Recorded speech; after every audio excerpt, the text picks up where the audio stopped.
নগর কৃষিতে এক নীরব বিপ্লব ঘটেছে চট্টগ্রামে। অনেক খালি জমিতে চাষ হয়েছে শীতকালীন সবজির, যাতে লাভের মুখ দেখছেন চাষিরা। ফলন বাড়াতে কৃষকদের সব ধরনের সহায়তা দেওয়া হচ্ছে বলে জানিয়েছে কৃষি সম্প্রসারণ অধিদপ্তর। বন্দরনগরে নীরব বিপ্লব ঘটেছে কৃষি খাতে। ধানের পর এবার শীতকালীন সবজি আবাদ হচ্ছে শহরের বেশ কিছু এলাকায়। শিম, মূলা, টমেটো, কাঁচামরিচ, লাউ ও মিষ্টি কুমড়া সহ নানা ধরনের শাকসবজির চাষ হয়েছে পাঁচলাইশ, পতেঙ্গা, হালিশহর ও মোহরায়। কাট্টলী এলাকায় সীমিত আকারে চাষ হয়েছে বাড়ি জাতের গোল আলুর।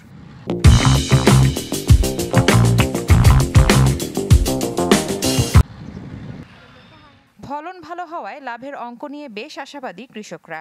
সেই মিষ্টি কদু, বাংলা কদু, পালং শাক, পুঁই শাক, লাল শাক, ওই তোমার মূলা শাক, কফি শাক, ওগুলো করছি। 8 লাখ টাকা খরচ করি, ধরো আল্লাহ দিলে 10-15 লাখ টাকা পাই। 4 একর জায়গার মধ্যে মোটামুটি করছি। সামনে এগুলো লাভের মধ্যে আশা করব প্রায় 10-15 লাখ টাকা আমার খরচা বর্চা যাই না থাকবে। কৃষি সম্প্রসারণ অধিদপ্তর জানায়, জমিতে লবণাক্ততা রোধে ইতোমধ্যে ব্যবস্থা নেওয়া হয়েছে। পাশাপাশি কৃষকদের দেয়া হচ্ছে নানা সহায়তা।